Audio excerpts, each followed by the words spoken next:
this dark highway unraveling behind you like a ribbon dropped by God, and then you see her. At first, she's just a blur at the shoulder. Your foot eases off the gas, not because you're scared, but because something about her looks wrong. Not dangerous, just misplaced. She's standing near mile marker 47. You catch the reflection of the post number just before the headlights wash over her. Pale dress, long hair, barefoot, holding one arm as if it's injured. The kind of person you'd expect to see at a hospital, not standing on a desert highway after sundown. And without even thinking, your hand's on the signal. You're pulling over. She doesn't flinch as your truck groans to a halt beside her. Doesn't wave again. Just walks slowly toward the passenger side, stepping delicately on cracked pavement like the heat still biting at her feet. You lean across, crack the window. You okay? She looks up, eyes too large for her face, pupils too wide for the light. But she smiles, sorta. Lips twitch into something resembling relief. Could I ride with you just a while? Now you've heard every rule in the book. Don't pick up strangers. Especially not after dark. Especially not barefoot ones in nightgown dresses. But something in her voice is gentle, familiar even. You unlock the door. Just until the next town. She climbs in without another word. No backpack, no purse, no phone. She smells like rain on warm dirt, though you haven't seen a cloud in days. You roll on. The silence sits between you for several exits. You ask where she's headed. She pauses. I'm trying to get home. You go past Wilver's Bend. You've driven this stretch 20 times. Never heard of it, but something tells you to nod. Close enough. She hums softly at that. Not a song, just a hum. Like someone remembering a melody they've only heard in dreams. You sneak glances at her when you can. Her face is smooth, still. Not cold, not sweating, just constant. She doesn't blink much. Doesn't shift in the seat. Her hands stay folded neatly in her lap. She asks if you believe in signs. You say, like road signs. She turns toward the window. No, like warnings. The radio fizzles briefly, then falls silent. That's when you start feeling the pull, like the highway's gotten longer, like you've driven the same stretch 5 times already. But the mile markers keep climbing. You glance at the GPS. It's frozen on a location you passed 20 minutes ago. No signal bars, no ETA. A classic desert legend comes to mind, the vanishing hitchhiker. Countless stories around the world describe them. A lone traveler who disappears once you reach their destination. Sometimes they leave behind a token. Sometimes they're never seen again. One version from Chile tells of a bride in a red dress who vanishes just as she says, "This was the road where I died." The girl beside you isn't dressed like a bride. But she does have that stillness, that patience, like she's waiting for something to arrive. She finally speaks again just before you reach the edge of a canyon stretch. Don't take the next right. That road doesn't go anywhere anymore. You glance at the road sign as it flashes by. Route 86 closed permanently. Strange. You could have sworn that road was open last year. You glance at her, but she's looking straight ahead again, humming. Experts still wonder whether these sorts of phenomena, phantom passengers, repeating roads, vanished towns, are just tricks of exhaustion or subtle lapses in space and time. Some physicists even speculate that desolate highways at night might create localized sensory voids, where reality becomes negotiable. But your gut tells you this isn't a slip in space. This is something older, something walking, something that's very much in your passenger seat. You tell yourself you've done this drive 100 times. Maybe not this exact route, maybe not this exact hour, but night runs are part of the gig.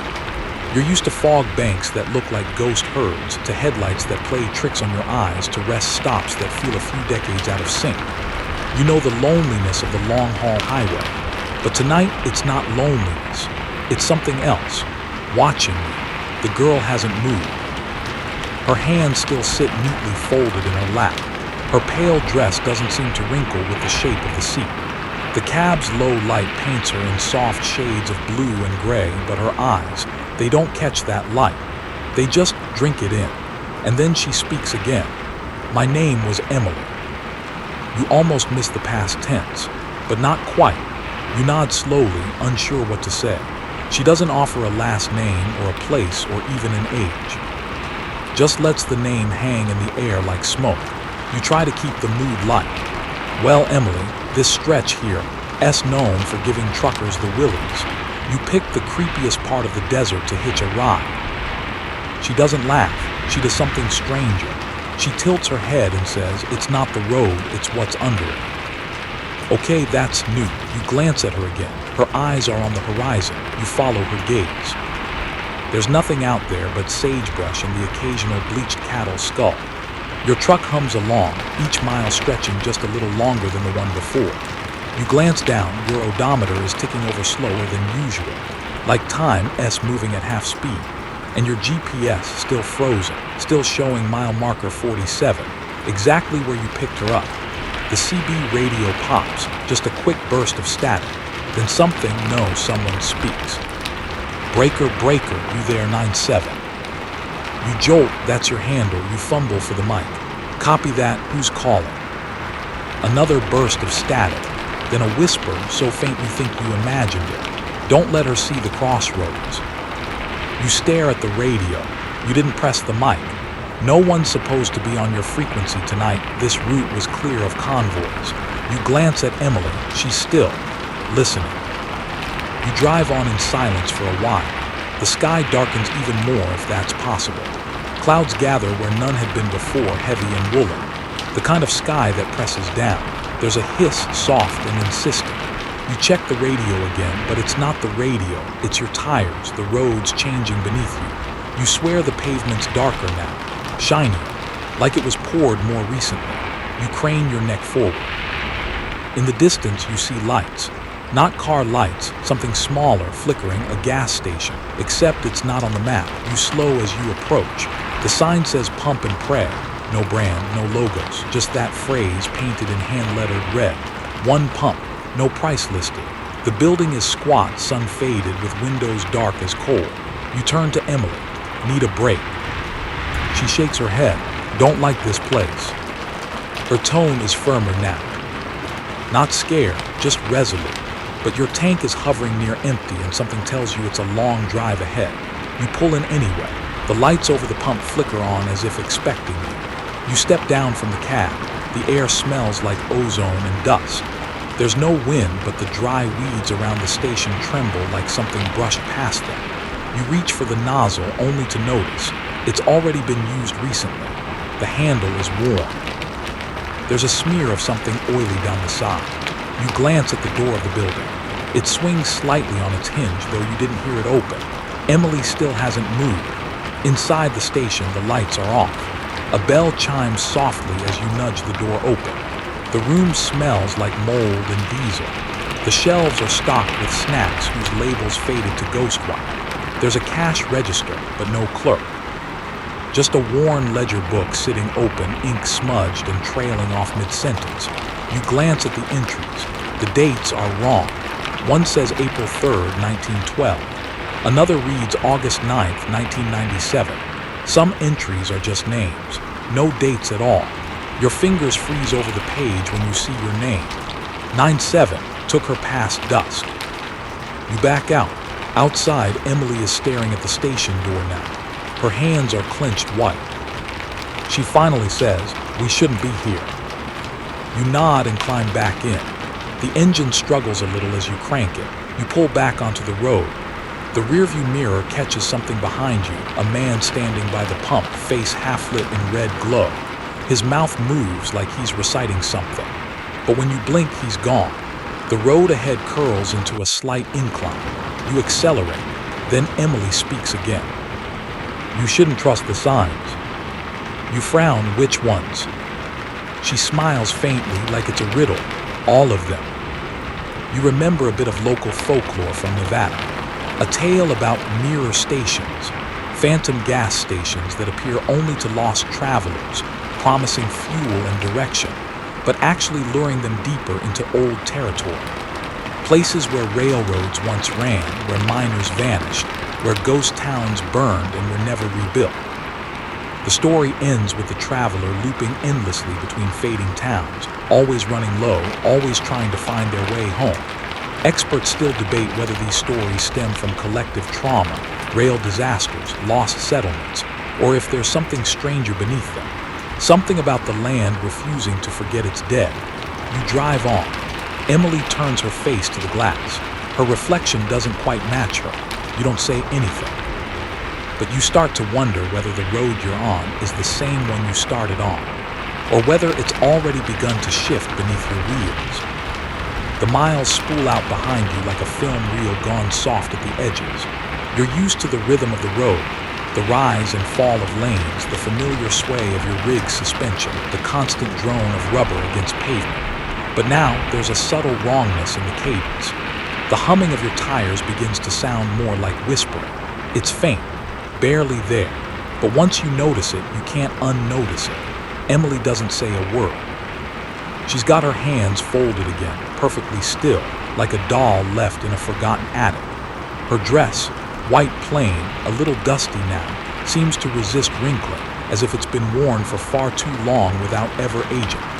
The GPS finally flickers to life again, but instead of showing your location, it displays a scrambled mess of lines and a single phrase.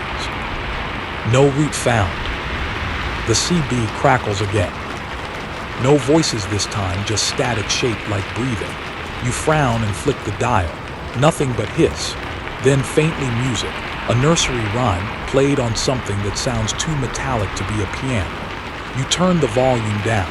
The silence is almost worse. Used to be quieter, Emily says suddenly. You glance at her. The highway. She shakes her head. The land. That's all she offers. Ahead, your headlights sweep over another sign. You slow to read it. End construction, resume speed. You don't remember any construction. Not on this route. You haven't changed lanes in hours, but the pavement ahead does look newer, shinier, almost wet. You ease into the curve. That's when your radio, totally off, blips on for half a second. Paved over the bones. Then dead silence. You grip the wheel tighter. You hear that. Emily blinks slowly. They didn't mark the graves back then. You don't ask what she means. You don't want to know. Instead, you focus on the horizon where a faint light glows. It's not a town. You'd recognize a proper town. This is one building, maybe two, neon but faded. You squint, it's a diner. You consider stopping. A hot cup of coffee sounds nice. A chance to talk to someone who isn't humming old lullabies in your passenger seat. But Emily shifts for the first time. I'd rather not go in. You weigh your options. The fuel gauge is steady. You've got food in the back, and her tone isn't a request. It's a quiet warning. You drive past, but not before glimpsing something in the diner window. Not a person. A shadow stretched unnaturally long. Standing perfectly still, hand pressed to the glass, mouth wide open like it's screaming, but no sound. The diner vanishes behind you. You probably saved us some trouble, you mutter. Emily nods. They do like when the living remember them.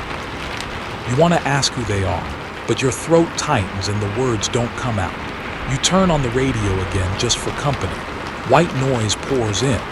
Then a voice, not the CB, but the FM band. A calm, whispery man, like he's reading from an old book. And on this mile just past the turn, the road bends where it used to end.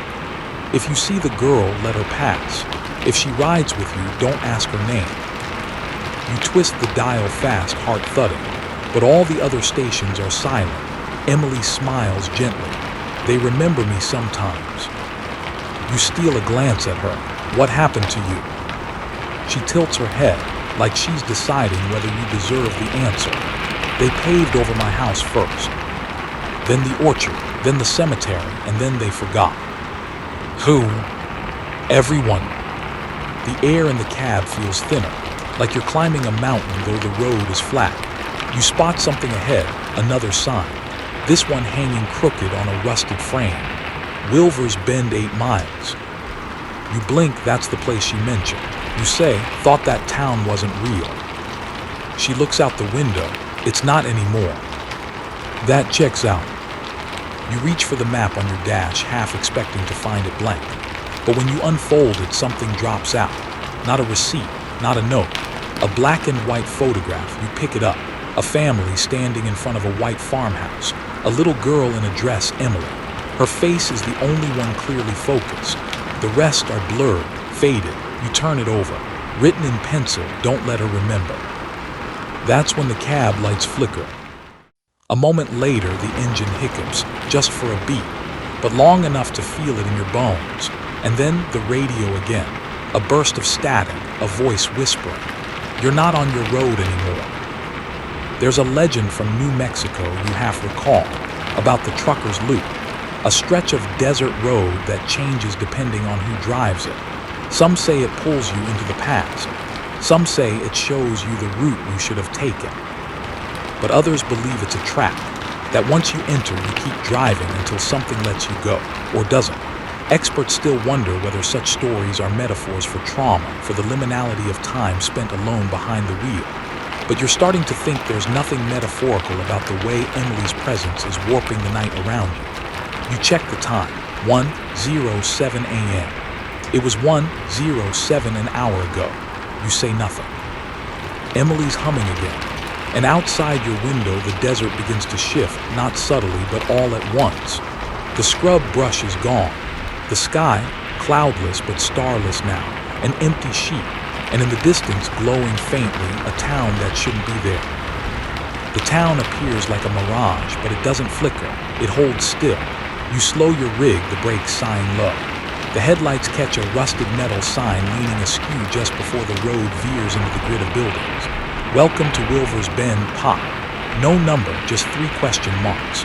Someone had scratched over it with something sharp, multiple times, like they were desperate to erase whatever the truth was. Emily hasn't spoken since the last mile marker. She stares ahead now, her face unreadable. You wonder if she's remembering it, whatever it was, or just waiting. The buildings lining the main road are crooked and sun-bleached, wooden facades warped with age. The gas station you passed before looks new compared to this place. There's a post office with its windows bricked up, a barber shop missing half its door. A diner with a sign that says "Try the meat" in letters that look like they were repainted with not paint. And despite the town's silence, despite no moving cars, no figures in the windows, every porch light is on, all of them. You let the truck coast through slowly. The wheels click softly over loose gravel. The hum of the engine feels louder here, like it's the only noise the place doesn't want. You spot a figure, far up the block, not walking. Just standing, still as the buildings. You blink and they're gone. You check the passenger seat. Emily's still there, still humming softly just under her breath. Then a question, gentle, almost curious. Do you believe in ghosts? You hesitate. After tonight, yeah, I'd say I'm open-minded. She nods, satisfied. Good. That's it, no elaboration. You pass a chapel, smaller than a truck stop bathroom. Its steeple leans like a snapped neck. The bell above it moves faintly in the breeze, but you don't hear it chime. Instead, the low hum in your cab grows louder. The tires begin to thrum like they're picking up a frequency too deep for the ear, too old for the mind. You ease to a stop outside what looks like an old sheriff's office. A single chair still sits outside. The door swings half open, though the hinges should have rusted tight decades ago. You turn to Emily. I thought you said the town wasn't here anymore. She finally turns to you. It's not. You should feel cold, or at least uneasy. But all you feel is a kind of heavy stillness, like a storm that never quite arrives. You step down from the cab. The gravel crunches under your boots. It's the loudest thing for miles. You turn back toward the rig. Emily's still in the seat, but she's looking at you now, directly. Her gaze is different, sharper. The quiet warmth from before is gone. I don't get out, she says, and there's no room to argue. You nod once and cross the street. Some stupid itch of curiosity pulls you toward the chapel. You push open the crooked gate. The churchyard is overgrown with weeds, but they don't rustle. They lean away from you as if recoiling. The door is warped, but it gives way easily. You step inside.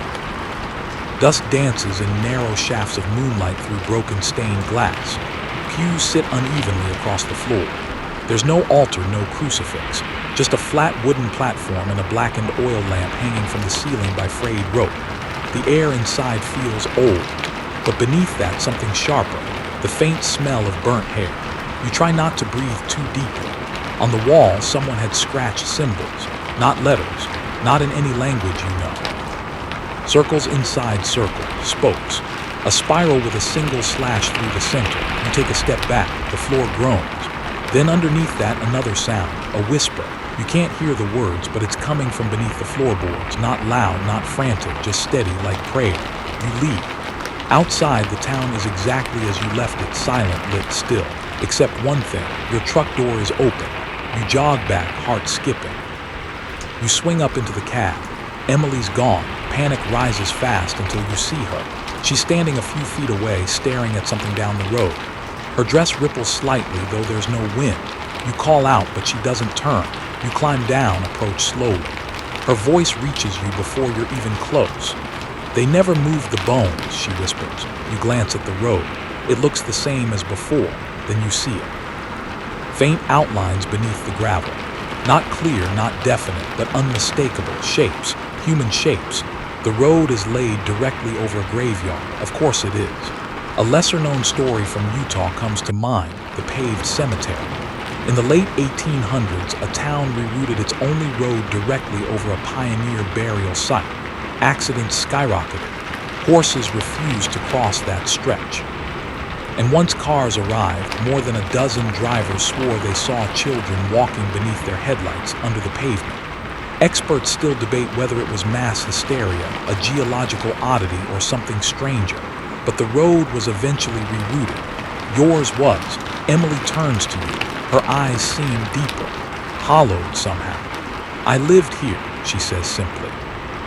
"But I don't think I ever left." And suddenly the air smells like burning sage and rotting wood. The lights on every porch flicker once, twice, and then shut off, all at once. The town exhales. You run back to the cab. She follows you this time. You don't ask questions. You don't wait. You hit the ignition and slam into gear. The tires spit gravel. The town disappears behind you like it was never there. But the air feels different now. The road darker. And the hum of the tires, that's not rubber anymore, that's voices. You drive fast now, not because you think speed will help, but because slowing down feels like an invitation. And tonight, you're not in the mood to see who accepts. Emily doesn't comment. She watches the side of the road like she's waiting for someone to step out of the dark. You glance at her once, just once, and realize her shadow isn't moving with the cab. It's sitting still. You tell yourself it's a trick of the light. You tell yourself a lot of things tonight. Eventually, the pavement narrows, then stretches out long and unbroken. No intersections, no signs, just that eerie whisper of rubber and asphalt now beginning to harmonize with Emily's soft humming again. And then she reaches into her lap. From beneath her dress, somehow, somewhere she kept it, she pulls a folded, yellowed piece of paper, a map. She opens it with slow, deliberate care. The paper looks brittle, like it would flake apart if you touched it. The ink is browned, as if written in something older than time. She hands it to you without looking. You take it one-handed, careful not to veer. The map is strange. There are towns you don't recognize, forks in the road that don't exist anymore. Some names are scratched out, others are circled in red. And then there's a symbol you remember from the church wall, a spiral with a slash. It's drawn over a spot marked simply, home. You glance at Emily. "I thought Wilver's Bend was your home." She shrugs just slightly. "It was." Was. She tilts her head, almost amused. They've moved the line since then. You try to focus. One road stands out, narrow, twisting, unnamed. It curves through a gap in the hills you haven't seen yet. But somehow you know you're headed toward it. Your GPS is still blank. The compass needle on your dash, spinning slow and lazy like it's lost interest. The CB mutters something unintelligible, then silence. "Where does this go?" you ask her. She points. Not on the map, out the window. There. You squint. For a moment you think you see the shimmer of a fence line. An old orchard maybe. faint rows of dead trees in silhouette. You blink and it's gone. Have you taken people this way before? You ask. Emily doesn't answer at first. Then very softly, some make it, some don't. That's not an answer, but it's all you get. The truck crests a hill and suddenly there it is. A break in the rock face, not a proper pass, just a gash in the landscape. The road that leads through it is rough, barely paved. You might have mistaken it for a service trail. But your lights catch a sign nailed crooked to a pole. No THRUGH road, private property. Emily speaks again. Ignore it. And that's the funny thing. You do. You turn in without questioning why. Your rig shudders over the uneven surface. The trees on either side are too tall, too thin, reaching up like arms from buried things. It's quiet. Too quiet.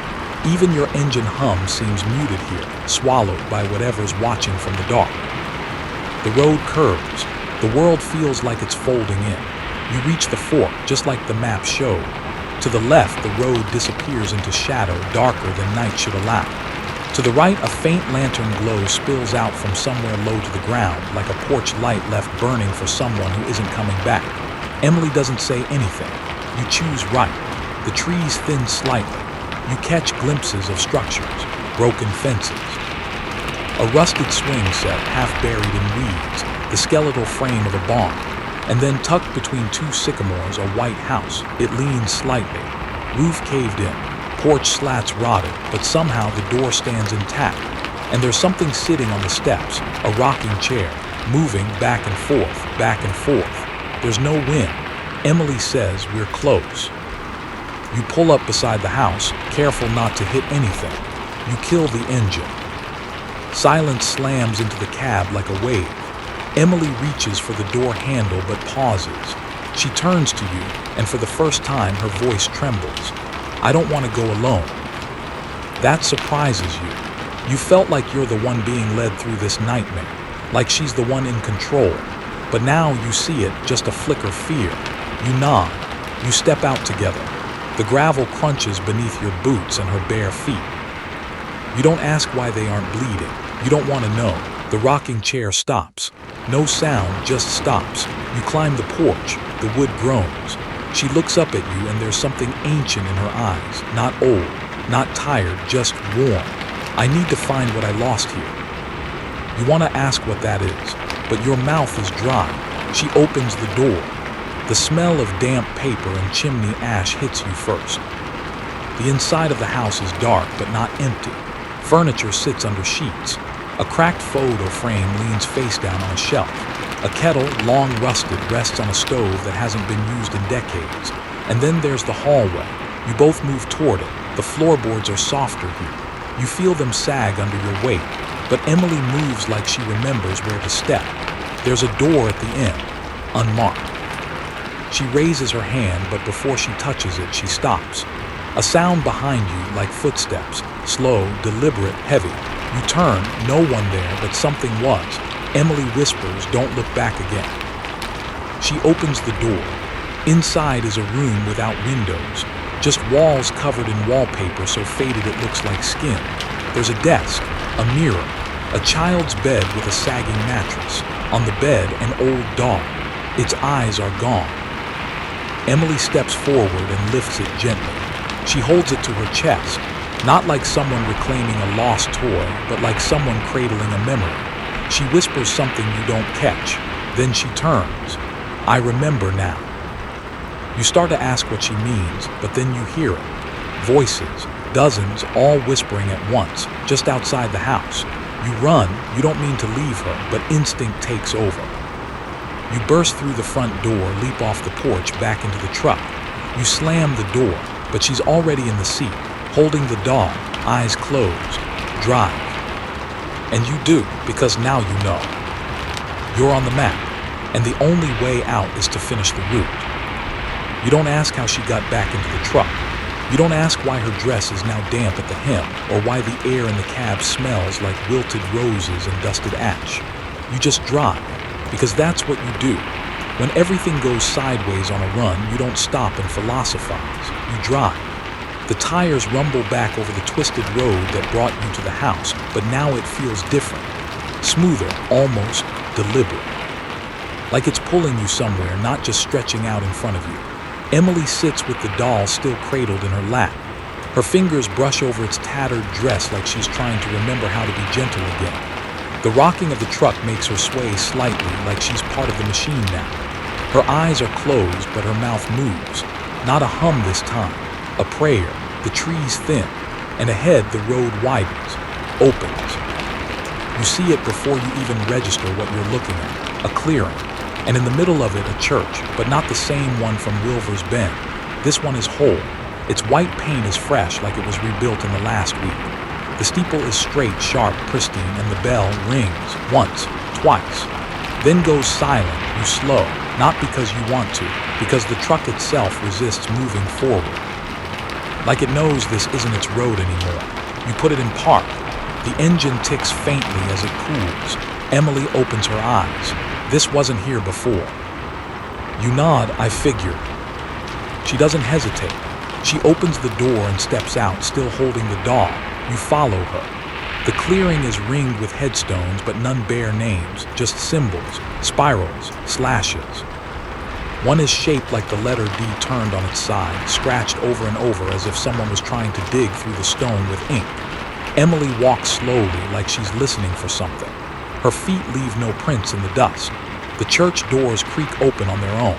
Inside, it's dim but not empty. Pews line either side of the aisle, and every one of them is filled. You freeze. The figures seated there aren't moving, not breathing. Not turning to look, but you know they see you. Their faces are paper-white. Their clothes faded in old-fashioned, dusty black suits, funeral veils, stained lace gloves. They sit perfectly still, hands on laps, eyes forward.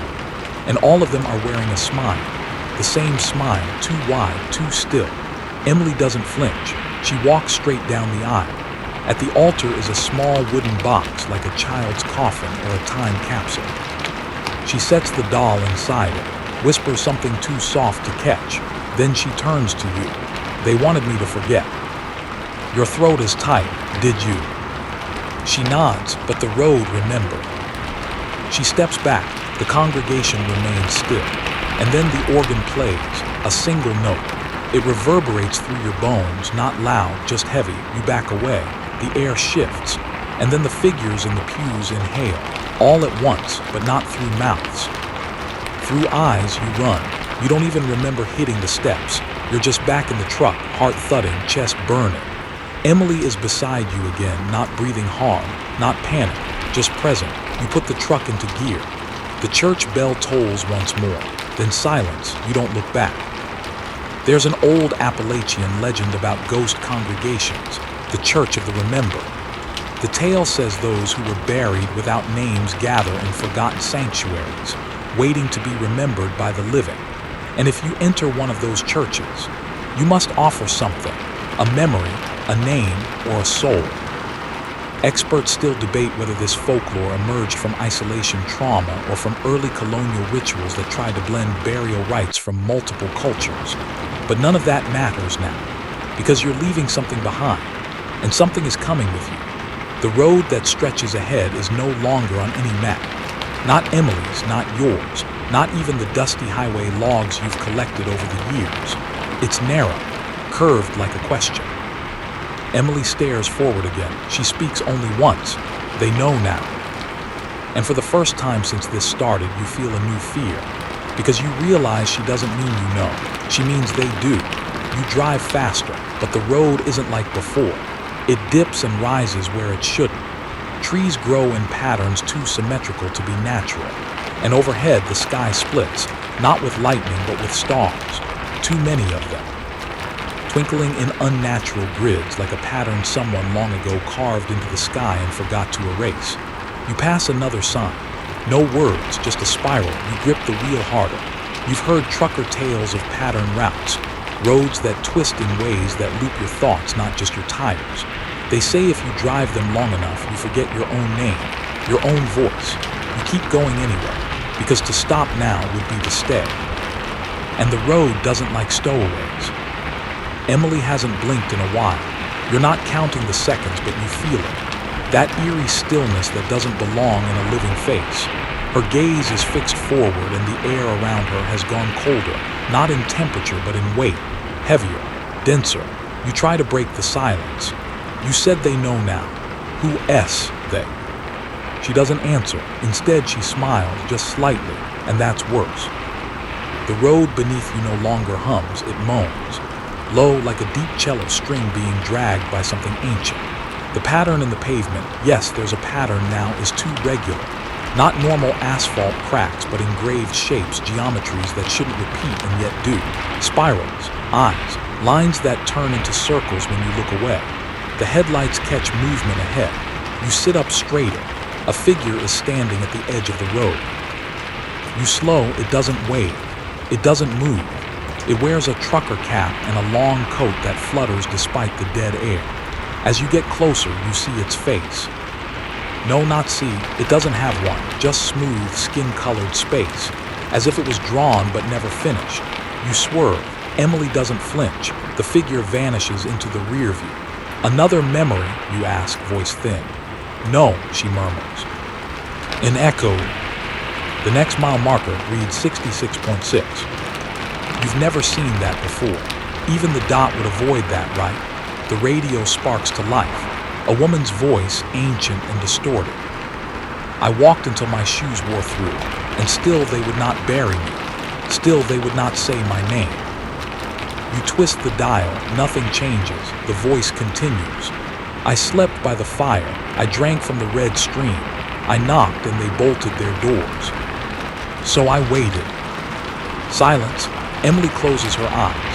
A widely known spooky legend rises to your mind, the woman at the door. Versions of it exist from Norway to New Orleans. A woman shunned in life who returns to every doorstep she once begged at, wearing the same tattered dress, her hands blackened by frost. She knocks once, then waits. The tales vary, but one thing remains constant. If you answer the door, you disappear. If you don't, she leaves something behind. Experts still debate whether this legend originated from famine, plague, or folklore's role in reinforcing social rules. But the version you remember most clearly ends with a single line. You always hear her knocking before the road turns cold. The air in your cab drops 10 degrees. You spot another figure, this one in the road. You hit the brakes hard. The rig skids a little, shudders. The figure doesn't move. It's a child. Hair long, matted, barefoot, wearing what looks like a school uniform that doesn't belong to any century you know. You don't get out, you just wait. Emily whispers, "This one isn't mine." The child looks up. Her face is there, but wrong. The features too flat, like they've been pressed from clay. Her eyes are full of static, actual static, like a broken TV signal. And then she opens her mouth. Nothing comes out, but your ears ring anyway. Your eyes water, you blink hard, she's gone. You start moving again. You try the GPS once more. This time it shows something. A single word pulsing in red. Home. Not a location, just that. Emily reaches out and places her hand on your arm. It's ice cold, but steady. She says, "I need to tell you something." You glance over. Her eyes are glowing faintly now, like moonlight caught in shallow water. I wasn't the only one buried there, but I was the only one who remembered the road. You swallow, and now they'll follow you. The truck groans beneath you.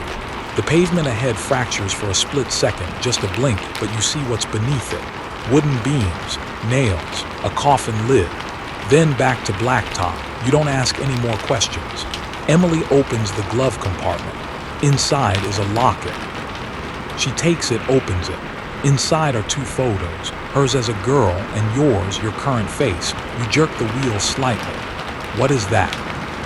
She closes the locket. They chose you, same way they chose me. The cab feels too small. You're sweating, though the air is cold. Your pulse is loud in your ears. You say, "I never agreed to any of this." Emily shrugs. "Neither did I." You pass another sign. Wilver's Bend, 19 miles. But you've already been there. You passed it hours ago. Emily murmurs this is the other side, where the road curls under. You try to stay calm, breathe, but there's pressure building in your ears like altitude sickness. Then light up ahead, a gas station. Again, same sign, pump and pray. But this time the pumps are torn from the ground. The windows are shattered. The door hangs open. You don't stop, but you do see someone inside.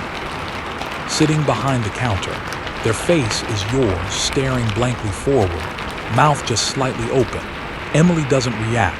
She just whispers, echo. You speed up. The road twists sharply. You turn hard, tires squealing. And now the trees are gone.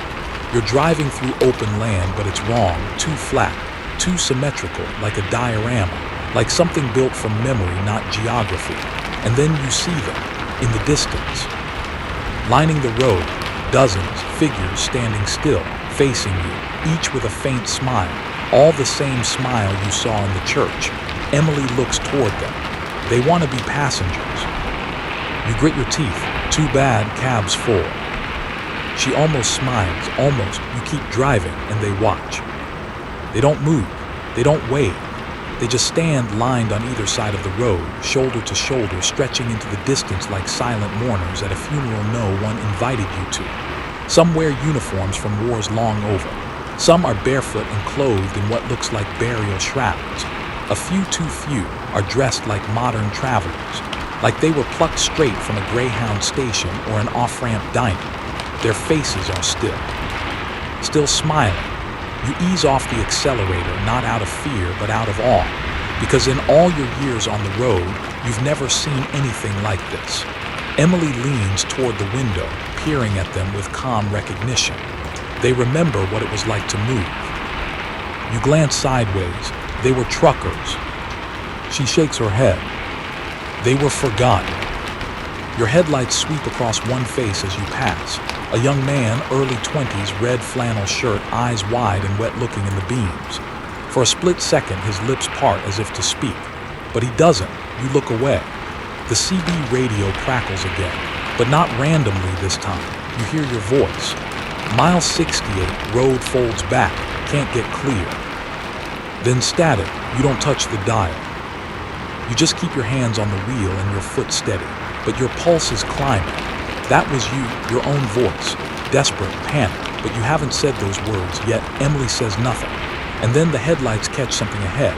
A convoy. You sit up straighter. Finally, other trucks, 4, maybe 5 rigs rolling ahead of you in perfect sync. No taillights flickering, no wobble to their wheels. Just smooth, unbroken forward motion. You press the horn just once. No reaction. You speed up slightly, try to get closer. Emily puts her hand on your arm. Don't. You hesitate. Why? They're not going somewhere. They're going back. You look again, and this time you see it. The logos on the trailers, your company's old design. One that hasn't been used in 10 years. You'd know it anywhere. You help peel those decals off during the rebranding push. You flick your high beams. One of the trucks veers slightly just for a second. You glimpse the driver in the mirror. It's you. Older, gaunt, eyes hollow, mouth slack, staring straight ahead. You slam the brakes. Your truck lurches. Emily doesn't even sway. She's too still for that now, like she's made of memory instead of bone. You let the convoy pass you by. One after another until the red taillights fade into the black. They're echoes, she says, like the church congregation, like the girl in the road. Are they dead? She tilts her head. Maybe, or maybe they're just still driving. The CB sparks again. A different voice now, female, weak. If anyone hears this, the road loops. It loops if you take the wrong exit. Then gone, your headlights flicker. The pavement beneath you shimmers like oil on water. You glance at your fuel gauge. It's dropping faster now, unnaturally fast. You check the time. 2:11 a.m., same as before, exactly the same. You pass a sign. Next exit, Market Street, a quarter mile. Market Street, you've seen that name before. You glance at the map Emily gave you. There it is, circled in red. I think this is it, you mutter. Emily shakes her head. That's not the way out. It's on your map. She sighs, and for the first time, her voice has an edge of emotion, regret. They mark it to trap you. It's their map now. You think back to a legend you once heard from an old trucker in Louisiana. He called it the Dead Loop. Said some exits on cursed roads don't lead to towns anymore. Just places that pretend to be towns. Places that feed on the idea of movement, not people. And once you stop, you never leave. Experts still wonder, the old man had muttered, if it's hell or just a place God forgot to finish paving. You don't take the exit. Instead, you blow past it. The ramp yawns beside you like a mouth that wanted you to fall in. The road ahead narrows again. The trees return. Only this time they're upside down. Their trunks are above, roots dangling toward you like a forest growing from the sky. You blink hard, but it doesn't change. Don't look up, Emily says, quiet and firm. You focus on the road. The hum of your tires takes on a new rhythm now, like breathing. Inhale, exhale, inhale, exhale. You glance in the side mirror. There's someone in your sleeper cab, sitting up, hair long, head tilted. You snap your eyes forward, grip the wheel tighter. Emily speaks gently. They want to know what it's like to be in motion again. Your voice is barely audible.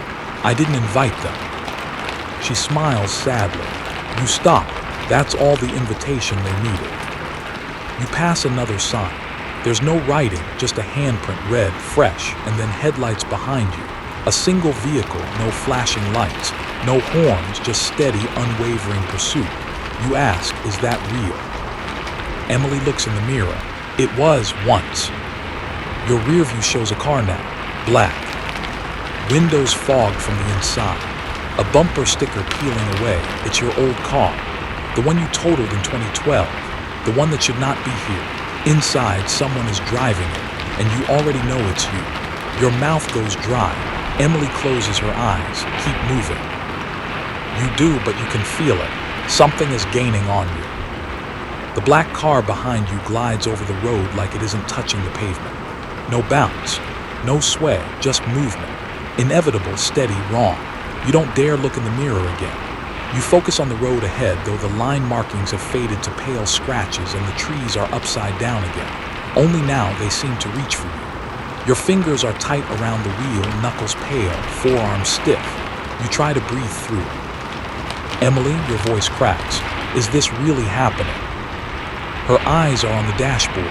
Does it feel real? That's not what I asked. She doesn't answer. Then she looks up slowly, calmly. There are 2 moons. You blink, glance out the windshield. She's right. One moon to the east, full, yellow-white, glowing like normal. But in the west, nestled in a gap between hills, another one, smaller, blue tinged, wrong. They both hang in the sky like they belong there, like they always have. You whisper, that's not possible.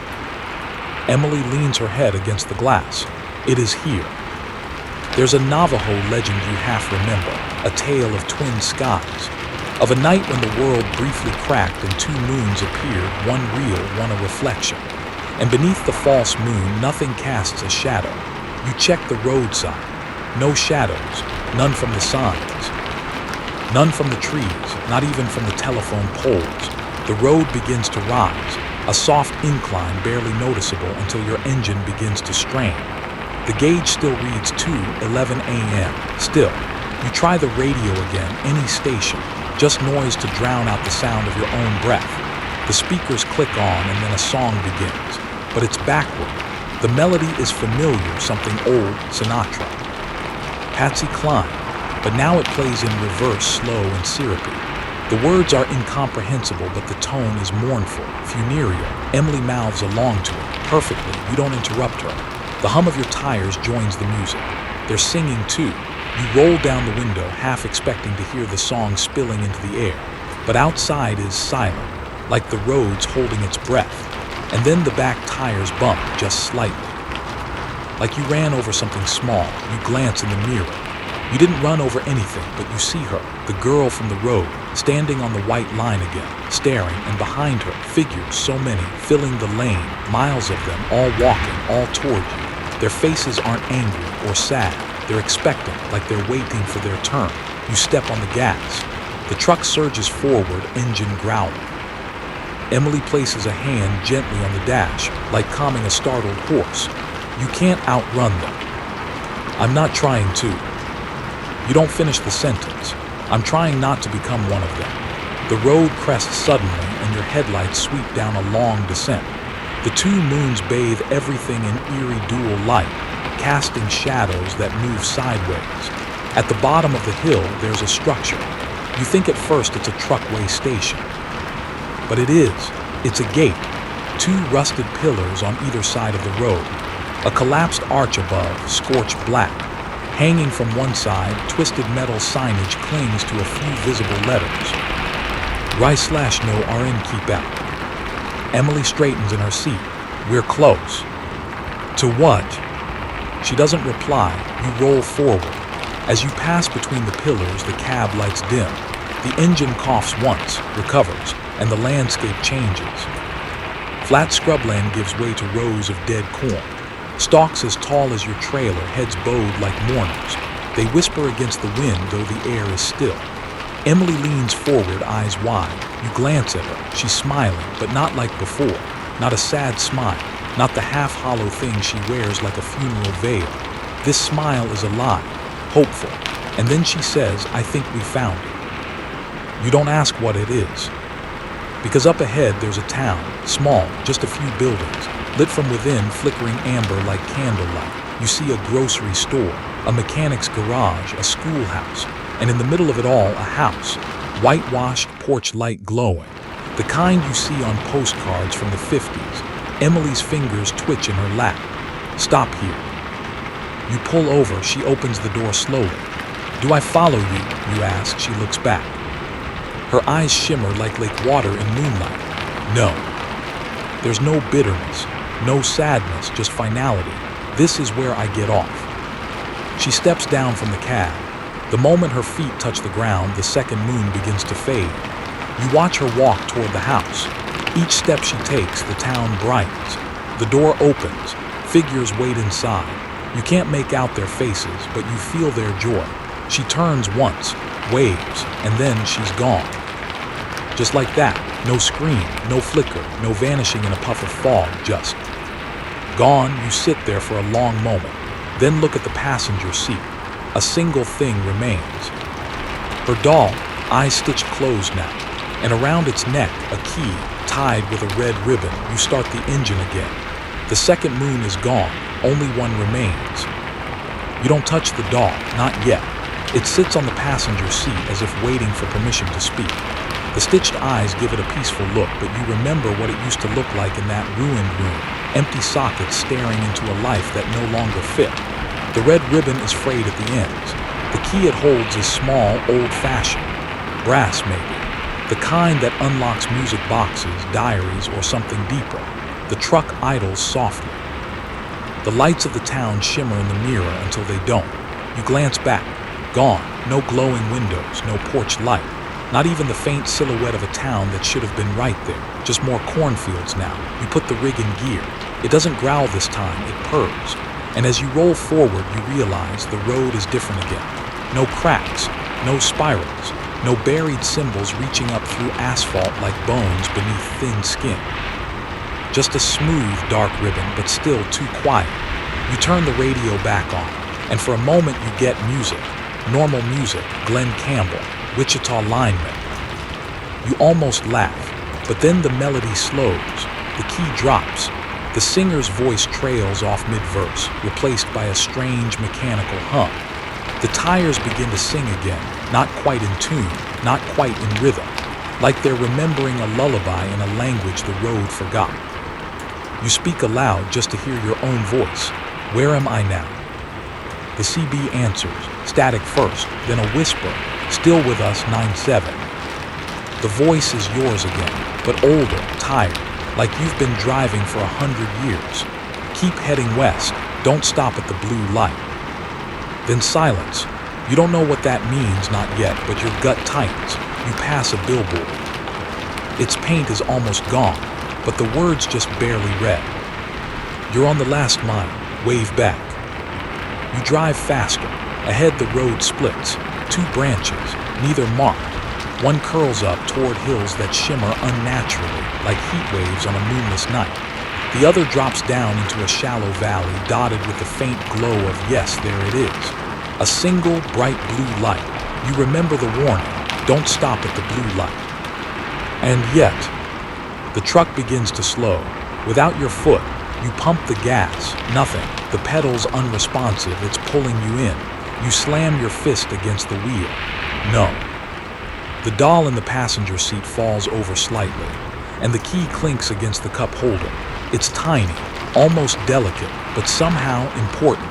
You pick it up. It feels warm, and when your fingers close around it, something clicks. Not on the key, not in the cab, but in the truck itself. The dash lights flicker. Then the engine roars to life, louder than before, like it's broken free from something. You veer the wheel hard, avoid the turn toward the blue light. The rig stumbles over the gravel shoulder, tires spitting up dust and memories, and slams back onto the alternate road. The pull fades. You exhale. Somewhere behind you, a scream echoes, but it doesn't come from a person. It comes from the road itself. Emily's voice returns in your memory. They know now. You keep going. Up ahead, another sign. No words, just a painted eye. Not cartoonish, realistic. With a dark pupil that seems to track you as you pass. You laugh because what else is left? You think of a legend you once heard out of Arizona, the Road Watcher. A presence that lives in the white lines, following truckers who have seen too much. They say it doesn't punish. It waits. For what? No one knows. Experts still debate whether this belief stems from driver exhaustion or deeper psychological need. Some primitive instinct that roads themselves might be alive, watching, choosing who forgets and who remembers. You remember too much now. The road begins to shake, not violently, just enough that your hands buzz on the wheel. Then you see them again, not the smiling figures, not the churchgoers or the convoy of yourself, but trucks, parked, all facing away from the road, lined up in the gravel off to the side, idling, lights on, engines running. Each one a different model, different decade, some clean, some rusted to death. No drivers, you pass the first one, and catch your own reflection in the window, but the cab is empty. You pass the second, same reflection, same truck, your truck, you lean forward. The fourth one. Its driver is you, sleeping. Head tilted back, mouth open, still, you don't stop. The fifth one, you're awake, and screaming, you hit the gas, your tires squeal, the truck howls. Emily's gone, but her words remain. Some make it, some don't. You finally understand. These are the ones who didn't, the ones who got caught in the loop. Drivers stuck replaying their last moment, their worst moment, over and over. You drive harder. The parked trucks disappear in your mirror. Up ahead, the sky lightens.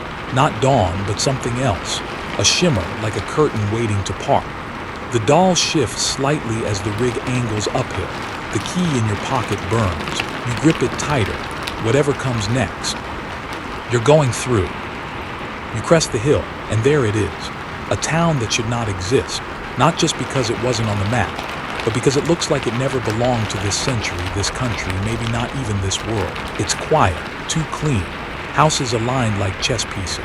Street lamps glowing white-blue like fluorescence underwater. Lawns trimmed. Sidewalks uncracked. Yet not a single movement, not one curtain twitch, not one sound of life. Emily called it home. But this doesn't look like anywhere you've ever called that. You don't stop. But you can't help slowing down as you roll past the first intersection. The road signs are blank. The mailboxes are nailed shut. You drive past a park. The swings sway gently. No wind. Then you notice something worse. The town repeats. Same storefronts. Same corner gas station. Same blinking crosswalk light stuck on walk with no one to walk. And just like that, you're back at the start. You've looped. A cold sweat breaks along your spine. You glance at the odometer, it's going backwards. You whisper, no, not again. A motion catches your eye. You turn. There on the sidewalk, a group of children, 7 or 8 of them, standing perfectly still, hands clasped in front of them like a field trip that's been waiting too long. They all wear the same vacant smile. You don't stop. But you look in the mirror. They're gone. Your fingers tighten around the wheel.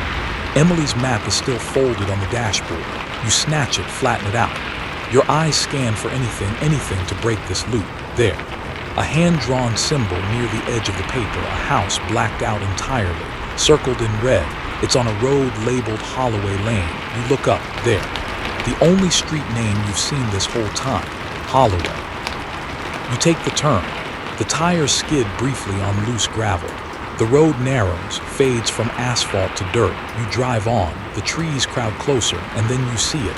A house. No lights. Roof half caved in. Porch sagging. You cut the engine. For a long moment, all you hear is your own breathing. Then, knocking from inside the cab. Behind you. You don't turn, not right away. The knocking repeats. 3 soft taps, like a request, not a demand. You turn slow. The sleeper cab curtain hangs half open, dark behind it. You reach, pull it aside, empty. But the scent that pours out it smells like burnt rosemary and Lily's funeral flowers. You close the curtain. Then you see movement in the house. A light, just one, flickering in an upstairs window. You don't remember getting out of the truck, but you're already walking across the yard. Grass crunches under your boots, brittle and yellow. The porch moans. You hesitate at the door, then you notice it's already open. Inside, the air is still, old, thick. Wallpaper peels in long, curling strips. The furniture is coated in a layer of dust that looks like it's been untouched for a century. You step forward, floorboards shift. The light upstairs flickers again, and a whisper, a single word. Driver. You freeze. It was Emily's voice. It wasn't yours either. You step onto the first stair. It groans but doesn't break. You climb, second step, third. At the top, the hallway stretches too long, too narrow, impossible architecture. The kind you only see in dreams or nightmares. The light spills from a door at the end. You walk toward it. Each picture frame on the wall holds a photo of you. Different ages, different uniforms. In some, you're smiling. In others, you're pale and cold-eyed. You reach the door. It opens without a touch. Inside. A bedroom, empty save for a mirror. And in the mirror, not your reflection, but your truck, parked at the foot of a cemetery, the headlights still on, the cab empty. Then your reflection walks into the frame from behind. You spin around. No one. You look back at the mirror. It's empty. Now it reflects only the room again. The bed, the window, and you. You back away. A floorboard gives. You fall. But not far. You land in dirt. Cold, wet, black. Your hands scramble upward, reach for air. You burst out of the soil and find yourself on the side of the road, standing, not in the town, not in the house, backed by your truck. The door is open. The cab light glows faintly. Inside, the doll is gone, but the key remains, sitting neatly on the seat, next to a torn piece of paper. She's home. Are you? You climb in. The engine turns over on the first try. Your GPS flickers. A new location blinks. Exit available, 3.1 miles. You drive and hope it's real this time. The engine hums like it remembers you.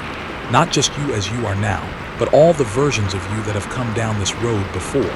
The scared rookie behind the wheel of his first long haul. The grizzled night runner trying to beat the snowstorm. The man who once picked up a girl in white and asked her if she was okay. You watch the GPS as it counts down the distance. Exit available, 2.7 miles. You don't trust it, not fully. But it's the only thing on your dash that seems alive anymore. The radio's gone quiet. The CB's dark. Even the headlights feel dimmer. Your hands shake slightly. Not from fear now, but from proximity. Like your body knows something is about to change. Something you may not come back from. Emily is gone, but not entirely. In the corner of your vision, you keep catching glimpses, reflections of her in the window glass, the outline of her braid in the mirror. Nothing solid, just echoes. And then another sound, soft, rhythmic, knocking, not from the cab, from the trailer. You shouldn't stop. You know that, but you do. Because some part of you, a deeper, older instinct, knows if you don't answer this one, it'll follow you forever. You kill the engine. The silence is immediate, heavy. You step down, boots crunching gravel. The air is cold and dry. No wind, just the dark. You walk along the side of the truck. The trailer stands tall, familiar, ordinary, except for the knocking. You put your hand on the latch, hesitate, then open it. Nothing, just empty cargo space. Except a single chair bolted to the center, and on it, a black binder. You step up, take it, open it. It's full of logs. Not cargo manifests, not mileage sheets, but names, dates, and symbols beside each spiral. Slashes, the occasional simple circle. Some are crossed out, some are underlined in red, and then on the last page, your name, today's date, the spiral symbol, and beneath it, written in handwriting that looks like yours. Passenger delivered, road still open. You stare, then a whisper, not out loud but inside your head. This is how you stay on the outside. You close the binder, place it back on the chair, and leave. You don't shut the trailer door. Let whatever follows deal with it. Back in the cab, the GPS blinks. Exit available, 1.4 miles. You ease back onto the road. The tires hum again, but not in that haunted rhythm anymore. Just rubber on pavement, like it's supposed to be. Then you see something ahead, a way station. Modern, clean, neon sign flashing. All commercial vehicles must stop. You roll in. No one in the booth, just a gate raised high, and a single speaker crackles. Good evening, driver. You flinch, the voice is calm, polite, mechanically smooth. Please confirm number of passengers. Your mouth is dry, 1. A pause, then. Confirm delivery complete. You hesitate, then nod. Yes. Another pause. Logbook updated, proceed when ready. The speaker clicks off. You pull through. The gate lowers behind you. You don't look back. Experts still wonder whether certain way stations across the Midwest are tied to old settler crossings, places where long-dead paths intersected and memories didn't always die clean. Some folklorists say these are liminal stations, thresholds between routes. Others believe there's something older wearing a modern face. You just keep driving. The road straightens, a curve on the horizon, and then you see it, a green highway sign.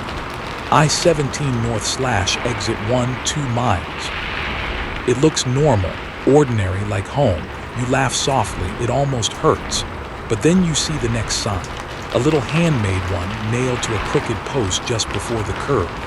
Last chance to turn back. She walks at dusk.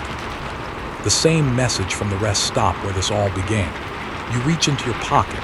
The key is still there, still warm. You grip it tighter, then toss it into the cup holder. Let it ride. You take the exit. The truck rolls onto new pavement. The GPS updates. Time changes. 2:12 a.m. A new minute. Finally, the radio turns on. And this time it's music you know. A soft acoustic tune, something about getting home. The road stretches ahead. Real, straight, honest, but you check the mirror anyway, and you could swear. Just for a second. Emily waves. You've been driving for nearly 20 minutes, and for the first time all night the world feels grounded. No ghosts in the mirrors. No humming tires trying to sing you off the edge. No second moons bleeding through the windshield. Just you, your rig, the distant glow of truck stop sodium lights, and the occasional billboards advertising diner coffee and worn mattresses. The GPS says I-17 North, exit 14 in 6 miles. The odometer ticks forward again like it's forgiven you for whatever crime it thinks you committed. You should feel relieved, but something's still there. That tug at the back of your skull, the one that whispers, don't relax yet. And when the radio static flutters briefly between stations, you tense before it settles again on a voice, a friendly late-night DJ tone. And if you're just joining us, welcome back to the long road. We've got music for the lonely, the lost, and the ones trying to make it home before dawn. You exhale a laugh. Maybe it's coincidence. Maybe it's a sign. Then you realize something strange. Your fuel tank's gone back up. Not by much, but a couple ticks. Enough that you should have noticed. Enough to raise the hair on your arms. You glance down at the doll. It's back, sitting upright in the seat beside you as if it never left. But the key, gone. Your eyes snap to the mirror. Nothing. Your hands grip the wheel harder. You don't stop. You never stop. Your phone, long dead, vibrates once in your center console. No screen light, no sound, just that unmistakable buzz. You fish it out, heart thudding. The screen flashes. Unknown number. Then, do you know her name? You drop the phone. It slides under the passenger seat, buzzing once more before going dark again. You mutter Emily. But somehow that feels incomplete, and the road, once smooth, now dips just slightly, barely enough to notice. Then the CB kicks in, your own voice again. I said her name, and that's when the road turned to teeth. Then silence, a sharp, electric silence like something just disconnected from the world. You pull into a rest area. The sign reads, Holloway Memorial Plaza. That name again. You idle the truck in the lot. There are other vehicles here, 3 semis, 2 pickups, 1 station wagon from the 1970s, hood open and rusted. No movement. You step down. The air is still. There's a vending machine nearby, lit, buzzing faintly, selling nothing but mirrors. Each slot holds a small hand mirror. Each mirror reflects you, but not the current you, not exactly. One version has your old uniform, another a beard you haven't grown yet. One shows your reflection blinking slightly out of sync with your real eyes. You back away. The doll is still in the passenger seat, staring at the glass. You climb back in. You try to start the truck. It doesn't respond. Lights flicker. Engine coughs. Dashboard blanks out. For a split second, all you see is one word glowing faintly in red. Name. You reach for the doll. It's heavier now. And warm, you lift it carefully, turn it over. They are stitched in thread along the seam of the spine, almost invisible. Eloise. You whisper the name. The air shifts, not colder, not heavier, just aware. You say it again, louder. Eloise. The dashboard flares back to life. The engine growls. You pull out of the rest area, gravel spinning under your tires. And as you drive back onto the highway, you feel it. The road releases you, like it's been holding its breath since mile 47. And now it exhales. There's a sound just barely audible beneath the hum of the cab, a girl's voice. Not beside you, not behind, just through. Thank you. You smile. It's not relief. Not exactly. It's something heavier, like peace that was bought with too many miles. You flip the CB to channel 13. An old habit, and someone's there. A voice, female, static-laced. You made the delivery. You hesitate. Yeah, she's home. A pause. Then we'll mark the mile. Safe driving. The line goes quiet. No questions. No explanations. Just the kind of acknowledgement that comes from others who have survived the same route. A secret community of drivers who have been places no road atlas dares print. You don't ask where they are. You know they're listening, somewhere out there, just like you. You pass another mile marker. This one's brand new, bright green, reflective. Mile 1, you are here. You pass mile 1 like it's a checkpoint, not a start, not an end. Just a silent nod from the road itself that says you made it this far. Let's see how far you'll go. The cab light dims again. Not in a flicker, but in that slow fade you get when morning is creeping in and the world starts deciding what kind of day it's going to be. The doll's gone. You don't remember hearing the door open. Don't remember stopping. It was just there and now it is. But the seat is still warm. You check the mirrors. No one's following. No one watching. Just highway, blessedly empty. The GPS reads clearly now. I-17 North Flagstaff, 72 miles. And in the corner, the time updates again. 3:04 a.m. You laugh under your breath. It's not a big laugh. It's not joy. It's not fear. It's exhaustion. The kind of laugh that says, I don't know what just happened, and maybe I don't want to. The CB is quiet now, except for the occasional low hum of fellow drivers who have no idea the road beneath them just tried to eat you. Or maybe they do. Maybe they're just not saying it out loud. There's an old bit of folklore you remember hearing from an Oklahoma vet during a winter run. He said, every 1,000 miles or so, the road opens a door. And if you don't step through it, you'll spend the rest of your life wondering what was behind it. But if you do step through, well, hope you brought a way back. You always thought it was nonsense. Until now, you spot a diner up ahead. Real, you think. The neon's flickering like it's actually paying a power bill. You consider stopping, but then you see the parking lot.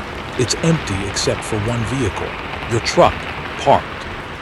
Exact same license plate. Exact same wear on the bumper. Door slightly ajar. A dark shape sitting in the cab. You don't slow down, not this time. You keep driving. Emily, no, Alois taught you something important. The road may be long, it may be winding. It may loop and twist and sing your name backward into the mirror. But it only ever takes the ones who stop looking forward. And you're not going to stop. You switch off the radio. Flip open the glove box.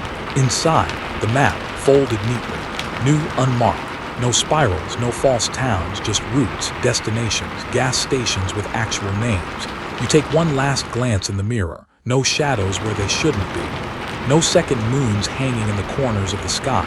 No girl in white humming an old melody, just your reflection. And for the first time in hours, maybe years, it looks like you.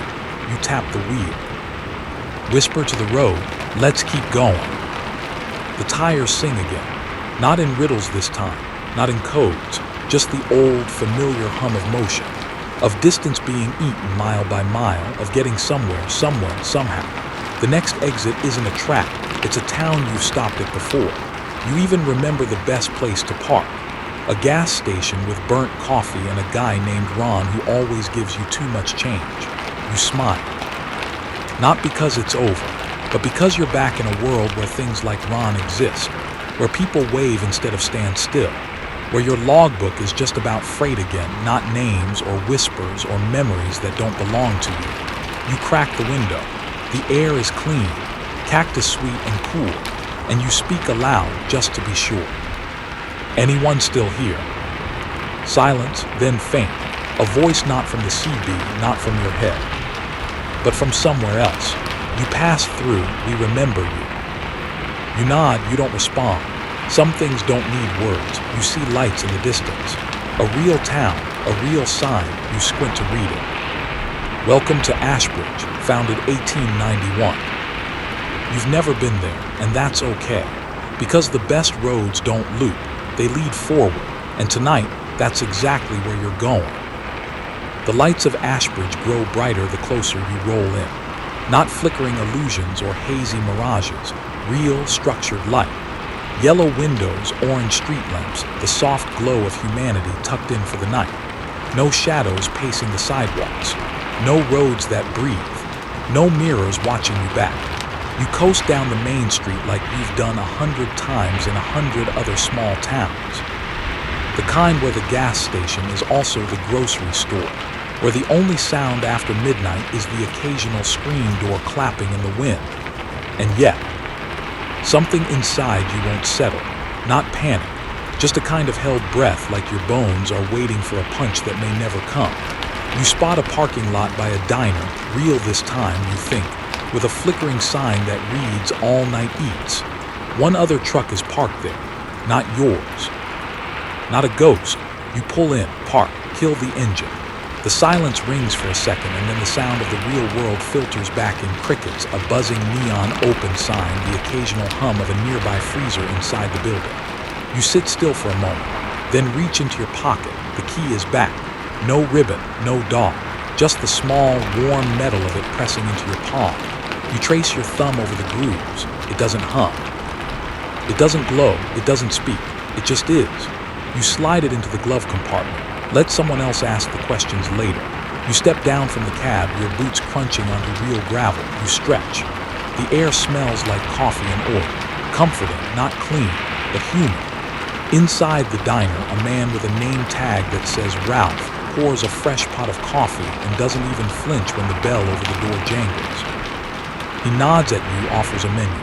You smile and take a seat by the window. You can see your truck from here. It doesn't shimmer, it doesn't breathe, it doesn't reflect anyone but you. The waitress brings your coffee, you sip it, it's awful. And you grin because finally something is exactly what it seems. The radio over the counter plays a soft old country ballad, not reversed, not ghost sung, just twangy and a little off-key. You eat, slowly. And outside the road waits, not hungrily, just patiently. You pay your bill, nod to Ralph, then step back into the night. The stars are sharp and cold and real. One moon, just one. You climb back into the cab. The GPS chirps. Route recalculated. A cheerful female voice says, "Continue 248 miles on I-17 north." You laugh and drive. No whispers, no watchers, no spirals. Just the long, open road under the early creep of dawn. The sky turns a soft, bruised blue, fading the stars gently. And finally, you begin to feel tired. Not haunted, not hunted, just tired. You pull over one last time before sunrise, cut the engine, slide into the sleeper cab, and for the first time in what feels like weeks, you sleep. A deep, heavy, dreamless sleep. No humming tires, no mirrored faces, no towns that forget they've died, just sleep. And the sound of the road far away, forgetting your name. The road is behind you now. Its whispers have faded, its echoes gone quiet. The miles that twisted and looped and held you captive have unspooled into straight lines again, and the wheels that once hummed with secrets now rest still in gravel dust. You can let go. Let your hands soften. Let your breath come easier. The girl in the white dress is home. The others, those standing silent in the shadows, are fading into memory, the kind that blurs with time and doesn't visit you too often. You are not trapped. You are not haunted. You are not being followed. Not anymore. So lean back. Let the quiet wrap around your shoulders like an old, familiar flannel.